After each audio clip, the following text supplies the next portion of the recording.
Today, I'll be doing a video on Pieces of a Woman. I think you'll get the most enjoyment out of this if you don't know what the movie is about. I will say it deals with a couple going through a traumatic event that might tear them apart. I didn't know what to expect going in, although right away I did guess what might happen. Another reviewer months ago said that this was a roller coaster of a movie. I personally did not think so. It's a very still, quiet, and slow paced film. The acting is good, but sometimes it did feel like nothing was happening or it felt repetitive, and I kept waiting for something to happen. For the most part, I did enjoy it. It greatly depends on good acting because that's pretty much the most you get out of this. Shia LaBeouf was the most interesting character. He was doing the most and interacting with the most people in different scenarios. And the woman that plays his girlfriend is kind of one note. She seems to be dealing with her pain internally, and for a while that's okay, but sooner or later it's going to get stale if that's all the character is doing. It would have been nice if they had shown her character going through the stages of postpartum depression.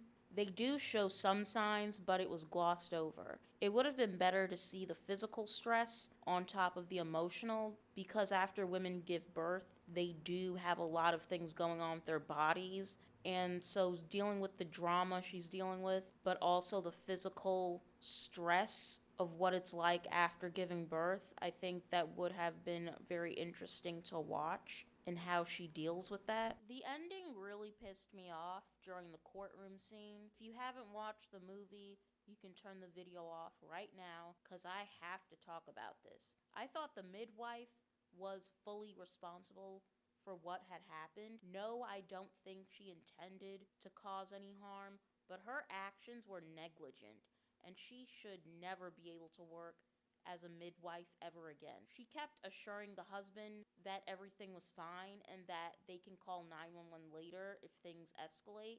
And you can see the look on her face that she wasn't so sure, and that she was just saying that to calm Shia down, even after he asked her if she was sure that everything was fine. If she had insisted on calling 911 right then a life could have been saved. Instead, we get an ending where we're supposed to feel sorry for her, and the girlfriend is making a speech in the courtroom about how she doesn't want to do this for money.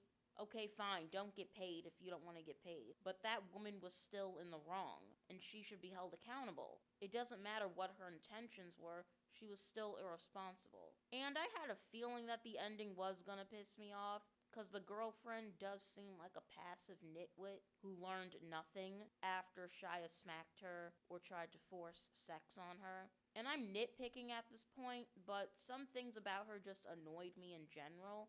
Like during the birth scene when she was burping in people's faces. Ugh, again, I'm nitpicking, but she just got under my skin at times. And going back to Shia, he was the most captivating character, like I mentioned before, simply because he was a douchebag. And then he just disappears halfway through, and we're stuck with the girlfriend. And I have a feeling that he was abusive before this whole drama started, although I'm most likely wrong because I did rewatch some of the movie. But it is an interesting theory in my opinion. And I give this a 5 out of 10. When the movie was great, it was amazing. Like the acting is the highlight of the movie, but it did drag at times. And I wasn't too keen on the girlfriend. It's a pretty good movie, and I do recommend it just so you can make up your own opinion. So yeah, 5 out of 10.